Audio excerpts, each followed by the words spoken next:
Good afternoon. Good afternoon. How are you Hi. doing? I'm good. How are you? Want to send Not, condolences? I'm doing well. I can't wait to get home. Of course, we're all disappointed right now and sad about the loss of one of our strong leaders, and Yeah. definitely one that's committed to the nation since he was young. And his father was one of the founders of the Federation, and now we lost John. So I know. it's a lot of pain right now. A lot of cabinet is hurting, and quite surprised that John was sick off and on, but we always believed that he was so strong that he'll still be around for years to come. And then all of a sudden we got the shocking news he was back in hospital, and they were trying to drain a lot of fluid from him, and it wasn't working well. Mm-hmm. And then they succeeded. Then he was going to go home, and then his fluid started to come back. Then he got pneumonia, Oh. and that's what took him. So pneumonia is for all older people, pneumonia becomes something that's very dangerous and very concerning. Mm-hmm. And of course, Barb, Barb's been with us, his wife, Mm-hmm. forever. And those two are locked in as apple and core, So it's really hard on Barb right now. And I bought her. So I went to Fatima today. I just come back from Fatima. It was a 3.5 hour ride, nearly 4 hours, but Mm-hmm. from where we were. But I wanted to go there to light a candle for John and Barb. And I lit one. Of course, you heard me tell you. I said I'd light one for the Métis Nation, the Red River. I have a big candle. I lit up two of them, and then I lit up one smaller one for my family, and then my granddaughter lit one up for her grandma, and then I lit one for certain people. A few others I lit, and for prayers out to them, and but I wanted to make sure I did honor to Barb and John, and I was not going to miss it for no uncertain terms. No matter what, I was going to go to Fatima, and people, if there's still people, new callers are wondering what Fatima is. That's where the Virgin Mary was seen by three shepherds, two young girls and a boy, and in 1913, and she came to them and spoke to them, Mm-hmm. and they tried to explain to their parents what they saw, and they ended up being called liars and threatened later on because they kept on saying that this lady was visiting them and talking to them and sort of in a cloudy mist.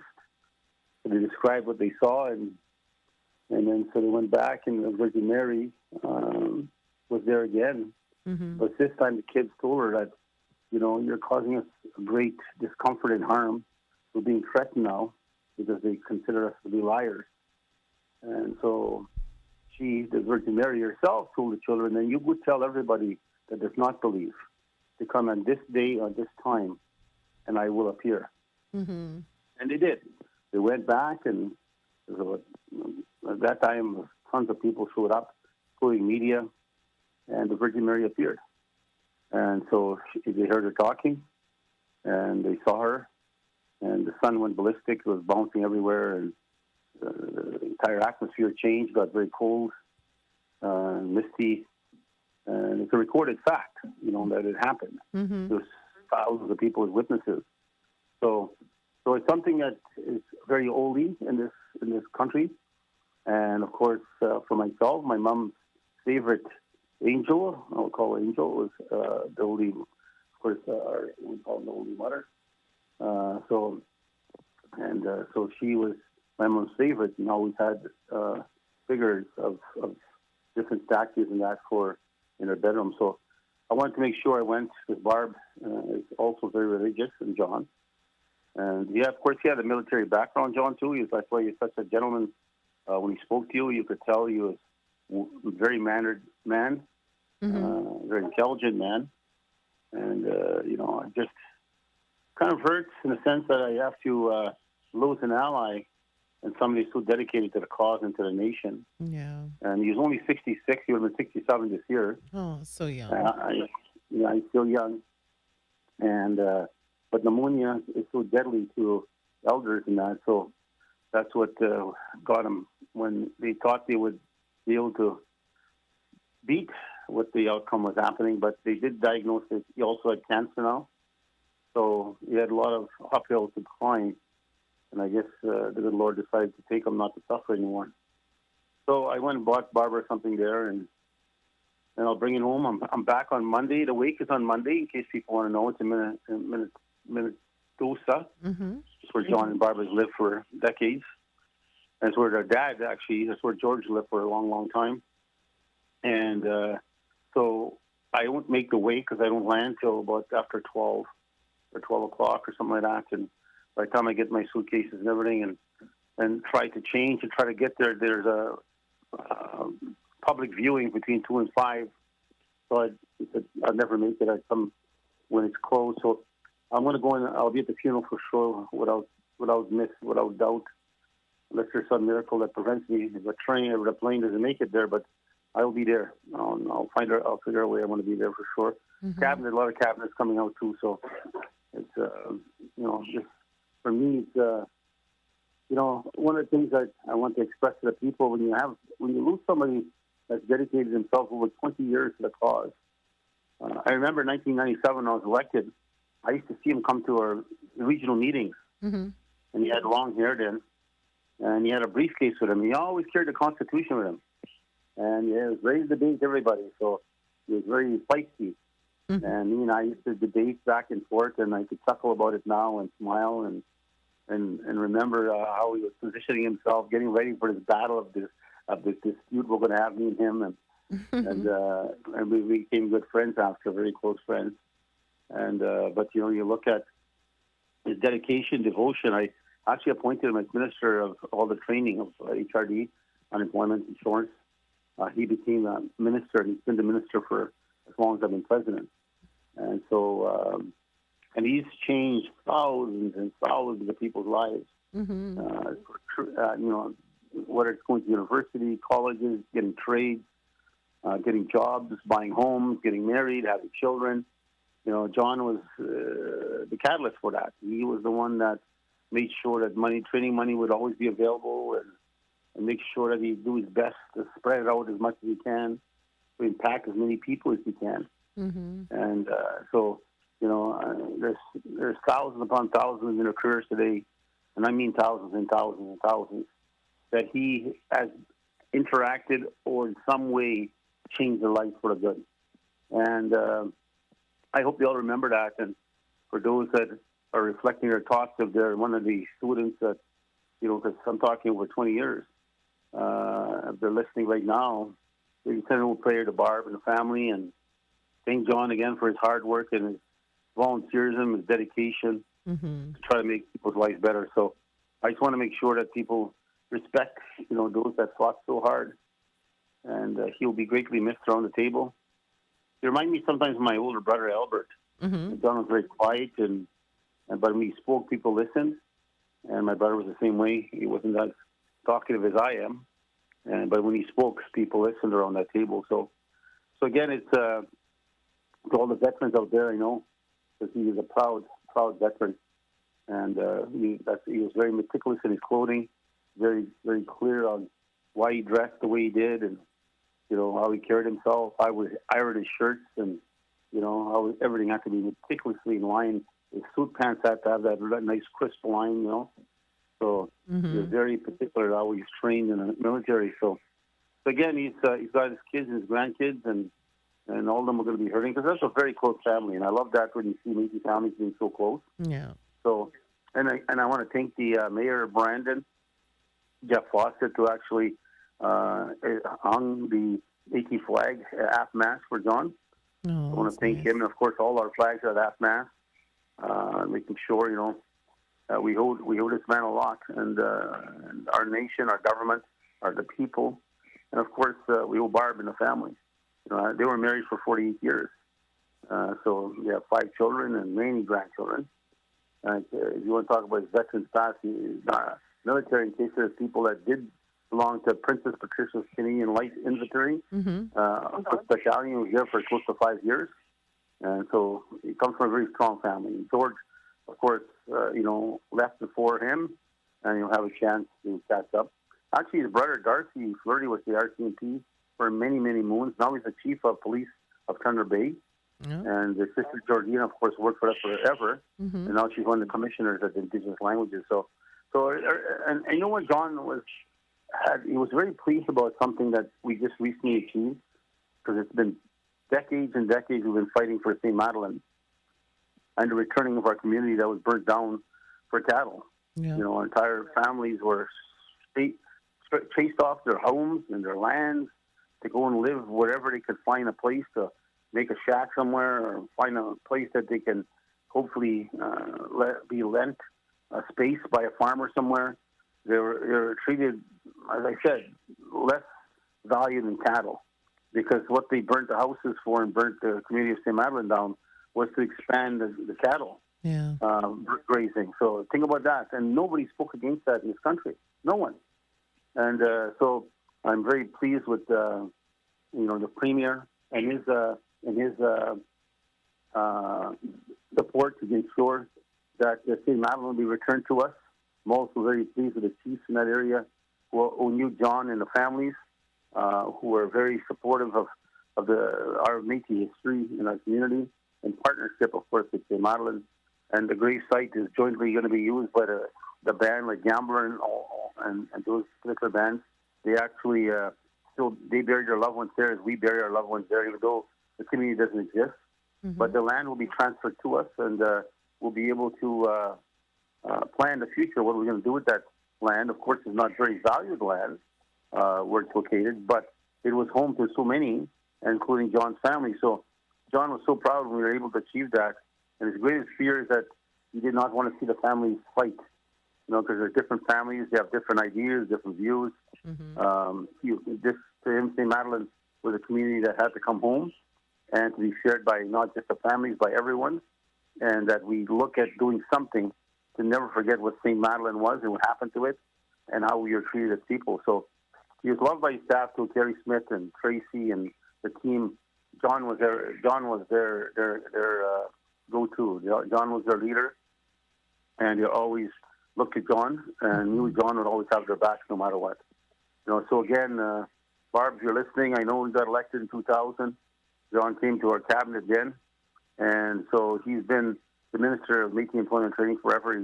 He actually served 7 terms, including 3 by acclamation. So again, he's going to be missed by Leah. We had chats with Leah already.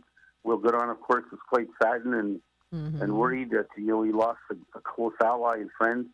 But John was able to see things like the Supreme Court victory we won on land claims, the Daniel decision we won, the apology from the Pope. That was something big for John and Barb. Mm-hmm. They came to Rome with us, and they met the Pope. And John, I have a beautiful picture my granddaughter showed me today of John bowing his head and shaking the hand of the Pope. Mm-hmm. And so, kissing. I don't know if he kissed her. He shook the hand anyway. I don't know if they shake the hand or they hold the hand. But he got to see the Lou Riel's bill being recognized as the first premier, signing of our modern-day treaty. Mm-hmm. He got to see a lot, and he knows that he was part of all that. So, again, we send prayers out to the Fleury family, to Barb especially. As I said, those two were connected at the hip, and it's going to be very hard. I talked to Barb yesterday. It's going to be very hard on the family. But they know when God makes a decision, there's nothing you can do about it, and you've got to accept it. So there is viewing tomorrow for a public on Saturday. I apologize. It's Saturday here, April 7th, 2 to 5 in Minnedosa. It's at the White's Funeral Home, a chapel.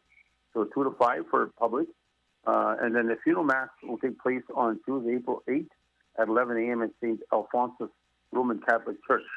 That's on 142 and 4th Street. So in Minnedosa, it's called the Alphonsus Roman Catholic Church. It's 11 a.m. So that's a Tuesday. That's when the service will take place. Mm-hmm. So with that being said, I'll talk more when I get home and the family. And as I said, I'm going to miss my friend. And he's already a big loss. My heart already hurts. Yeah. The concept, I know, no matter what, I could always turn to him, and he's going to be by my side come hell or high water, So, so it's good to have a friend like that, and an ally and a supporter that believes so much in what I'm doing, and that I don't have to worry what's happening behind my back. That he would take care of that and watch my back. So that's something I want to again express to the family. I'll never forget John, and John will be part of my life until the good Lord takes me. So again, send as you can, please send prayers and best wishes to again Barb and the family. And again, John, we'll miss you. I know you're hearing us, and we'll see you again. And as I said, thousands upon thousands and thousands of people know you changed their lives, and you made their lives so different and so better. Yeah. So also I want to get well wishes out while I have a chance. The best wishes are going out to a speedy recovery to 86-year-old veteran Joseph Crochet, who's recovering from a stroke in hospital right now. So Joseph, get better, get home. So I think a lot of people actually attended the Indigenous Veterans Day in Port La Prairie. Remember veteran Hussein and his beautiful legal staff. He gave me a nice gift. I have it, and I'll send my best to him, of course, and I'll make sure my staff sends a wood basket or flowers. I'm sure they did already, but I'm not there right now myself. So he's also wearing a beaded poppy around his neck, which he made. He gifted that to me, and I bought it. So it's something I'm proud of, very proud of. So again, Joseph, you get better, and we'll see you soon. And hopefully the stroke will recover. I had a stroke too. I had two of them now, and so the last one hit my eye, in my left eye. So, but I'm okay. Otherwise, I'm okay, and I'm sure Joseph will come out of that one. He's a tough guy. Well, wishes going out to Joseph 4A too, Red River Métis citizen. Yeah. And the driving force behind the No Tanks, I'm Good campaign to raise awareness about the dangers of fentanyl. He attended Mark Carney's rally on Tuesday, April 1st, where he stood with a number of attending MMF cabinet members and staff. So Joseph has been around a long time, and when he believes in something, he fights very hard for it. And I think he's fighting a hell of a good cause to try to prevent fentanyl from coming into our kids, into our families, into our communities. So, way to go! Kudos to you, Joe. And let's all work together to get fentanyl out of our communities, because it destroys lives and actually takes lives. So let's make sure we can figure out how we stop these drug dealers from affecting our children and taking the possibility of taking their life, and also not destroying their life. Yeah. So, anyways, he got hit by a car. What's that? I said he was hit by a car, so yeah, he's recovering well. Yeah, it's written right here. He got struck by an SUV. He's going too fast and not paying attention. But he'll recover. Yeah, he's doing good. Yeah, he'll come back. He'll get better. Well, congratulations going up the 53rd wedding anniversary of Solomon and Carol Peranto. Mr. Mark Peranto's parents, who are celebrating their anniversary on Monday, April 7th. So happy anniversary there. Solomon, you stole me a muskrat. Remember that if you're listening. I want my muskrat. And two muskrats. One's not enough. I have to have two muskrats when I get them. And if you want to come and eat them, Naomi, give me a call. Only if you debone it. You know what? They're so delicious, man. I fell for that once. Delicious. A lot of people just look at them. They don't like them. They see that big teeth sticking well, yeah. That scared me. Oh, man. They're spoiled. So you break their legs. Oh, their legs are just rich with meat. And what I actually do is I break the brain on top. I eat the brain, and then the cheeks. Oh, and you know what people don't realize? Muskrat are full of medicine. Because all they eat is medicinal roots, and very clean animal. Very clean. A pig is so dirty, and yet we love bacon and everything else. That's pork true. Rocks, pork chops. And here we say to a muskrat, who was one of the cleanest animals. It was just looking back at me, that's all. I said it was just staring at me, that's all. I'll buy a pig head from the I'll cook it for you and I'll put it in front of you. Anyways, muskrat, I can't wait, Solomon. I want my two muskrats. And if he doesn't, I hope somebody in St. Laurent or Duck Bay will give me a couple of muskrats this year. I think I only ate one last year. I love muskrats. I like eating a couple. Even if I get four, I'll just store two of them and have a muskrat feast. So I want to say some special happy birthdays going out to Curtis Jr. out in Duck Bay. Curtis is one of my good friends. He just looks forward to me coming to Duck Bay and tells his mom and dad he's coming to actually come sleep over, sleeps on the couch, and hangs around with me all the way I'm there. But he's not a lazy kid. I tell you, if anything I want, he jumps up and does it right away and helps me out at the house. And he's a big fan. We're big fans, and I tell you like Curtis. He's good. He's a damn good kid. I keep on reminding him not to damn well go into drugs or anything of that nature. So he's not. He's very clean in concept of his mind. He stays away from drugs and drinking. But he's only 13, and happy birthday going out to you, Curtis. I'll have to bring you a present, or I'll give you money in your pocket. So, also more birthdays from the Mighty Mayer clan. Happy 9th birthday going to Celie Mayer. Mr. Judy Mayer's granddaughter was celebrating her birthday on Monday, April 7th. Happy 4th birthday is going out to Ria. Minister Judy Mayer's eldest great-granddaughter was celebrating her birthday on Wednesday, April 9th.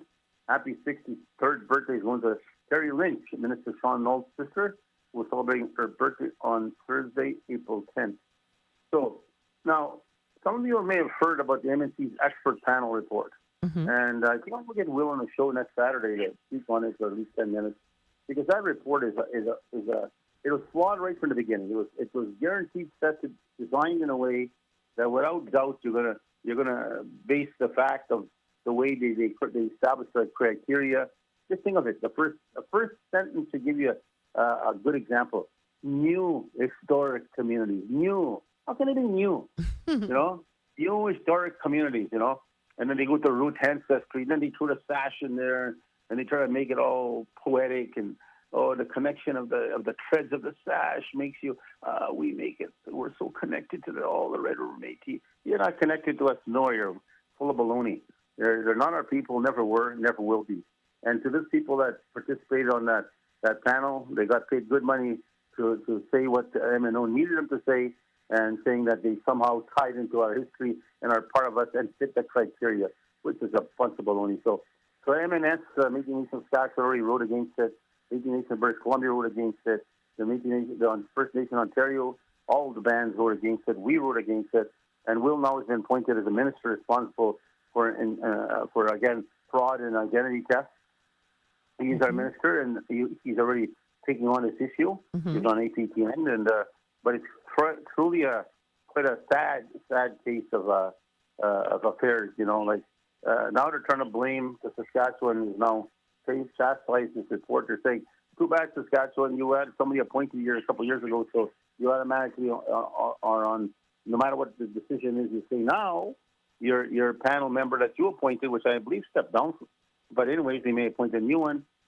Because you appointed somebody a couple of years ago, even though you try to pull out, too bad for you. You appointed somebody, you're part of this, and that means you support us. Well, which is bullshit. It's unfortunate, but that's the trickery of the politics, of the president there. Fro, I forgot her first name. Fro. Anyway, so Margaret Fro. So you start thinking about it. They're so desperate to try to make themselves Métis. They'll lie, and they'll pay big bucks to professors and others to find a way and try to disguise whatever it is. Larry Chartrand was one. I think he retired professor. So he actually wrote to, I think, MMF and to Will, our minister, saying he wants a chance to debate with the MMF over this, and he'll debate with anybody and why his findings are accurate, that these people are Métis. Will told him, you know what, you betrayed yourself, you betrayed your nation. We're not going to give you a platform to try to explain why you did it. Let's be honest, you did it because you got paid. And Will said you're going to live with that for the rest of your life, and where you're not getting no platform. So they got paid, they got soaked in with the money, and they put that in writing, and that's something that they're going to have to live with for the rest of their lives, because they know these are not our people. No. History shows us they're not our people. There's no connection. Go back 300 years. I don't care how many weaves of thread you want to put together, fancy words of root ancestry or new historical Métis or whatever you want to try, Margaret Fro and those communities. You're all a bunch of frauds, and you're not part of us. You never will be, and you're not part of the Red River Métis. So we know we are. Our families know we are, and you're not come by and steal our history and our culture. And that's why they have Riel Day now. Where the hell was Riel in their community? That was so. Think about it for a second for people, just to make it even simpler. We were attacked. Reign of terror occurred against our people. Our people, women got raped, men got killed, stoned. Houses were burned. They were chased off their houses. And where did our people go? West, north, and south. If our families were there, as they claim, we went east. We went right to the other families, our connections in the east. The reason we didn't go east is because they weren't our families. They never were. So think about that. It's so simplistic to look at how fraudulent and their misleading documents now backed up by some Métis professors. Because Larry is Métis. There's not a question about that. Unless he took a tree now, I don't know. But from my perspective, that was such a simple way to look at it. If these were our families, first of all, they would have came and fought with us in 1870, 1885. Never, not one of them was there. And then more importantly, after 1870, we would have went. A lot of us would have went to Mattawa, Georgian Bay. We went all back over there to the other families to start trying to relive an opportunity because we lost everything. That didn't happen. We went west, north, and south United States. So that's where we fled to because we had to protect our families and our children. So these guys can take their bullshit stories and go straight, sit around the campfire and tell more bullshit. Anyways, I use that language because it's a factual way to say, I don't like people when they try to steal our culture, our beadwork now, our history, our music, our heroes, and say, this is our people. Bullshit. Not your people. You're a bunch of thieves, and thieves are trying to steal our identity. But what's important for a young generation? Why is this so important? And I'll tell you why it's so important. If we at any time blink our eyes and allow these people to come, and they will come, trust me, in the tens of thousands, because they'll keep on expanding, they'll keep on adopting new historical communities, new historical root ancestries, and they'll just keep on signing up people. Just like Margaret Frost said once, where we have more people than Saskatchewan, we should get more money.